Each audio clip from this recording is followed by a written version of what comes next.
Hello and Assalamu alaikum, my dear students. Hope you are all fine.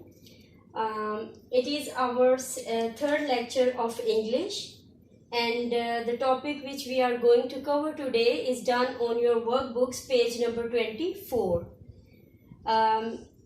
As you know that हम अपने previous lectures में initial blend के हवाले से काफ़ी तकरीबन 2 लेसन कर चुके हैं, ठीक है। अब ये उसी का ही ये आगे फर्दर पार्ट है, ठीक है।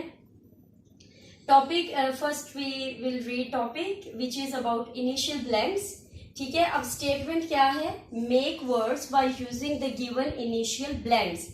मतलब क्या है कि आपको कुछ लेटर्स दिए गए होंगे जिनको आपने यूज करते हुए वर्ड्स बनाने हैं, ठीक है। और क्या करना है, वो जो आपको इनिशियल ब्लेंड मतलब कि आपका जो न्यू वर्ड आप बना रहे हैं ना, वो उन लेटर से स्टार्ट होंगे, ठीक है।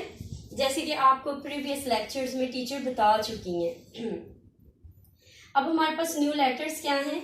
C R. इसका क्या मतलब है? सी आर वो लेटर हैं जिनको यूज करते हुए फर्दर वर्ड्स बनाएंगे, ठीक है। और आपका जो भी वर्ड होगा वो सी आर से स्टार्ट होगा।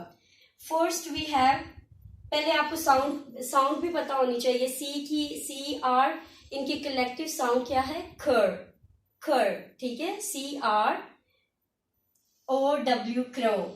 आप लोगों के लिए इजी से वर्ड्स हैं और आप लोग इन वर्ड से फेमिलियर भी हैं। जैसे C R O W, crow. Crow क्या है? आप सबको पता है ना, कौवे को क्रो कहते हैं, ठीक है।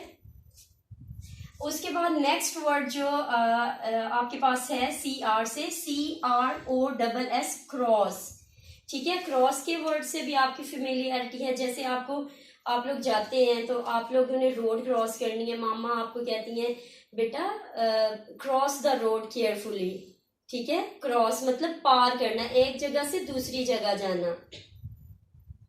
फिर नेक्स्ट लेटर्स क्या है आपके पास? S L. इनकी कलेक्टिव साउंड क्या है? सल, ठीक है। आप जो वर्ड बनाएंगे वो एस एल से स्टार्ट होगा। S L O W, slow. Slow का क्या मतलब है? आहिस्ता, वॉक स्लोली, ठीक है। आहिस्ता चले। स्लो का मतलब क्या हुआ? आहिस्ता। अब नेक्स्ट वर्ड आपके पास क्या है? एस एल से, S L I P, slip. Slip का क्या मतलब है? फिसल जाना। लाइक आप लोग कोई बदएहतियाती करते हैं या आपको पता नहीं है नीचे आप पानी गिरा और आप स्लिप कर जाते हैं, मतलब फिसल जाते हैं, गिर जाते हैं, ठीक है। आप लोगों ने आज का हमारा लेक्चर यही था। अच्छे से मेरा बेटा आप लोगों ने ये करना है, ठीक है। बार बार प्रैक्टिस करनी है क्योंकि फिर वही बात है, आप लोगों के लिए नई चीजें हैं तो जितनी प्रैक्टिस करेंगे that will be good for you, ठीक है। Hope you will all be fine and stay safe, stay home. Allah Hafiz.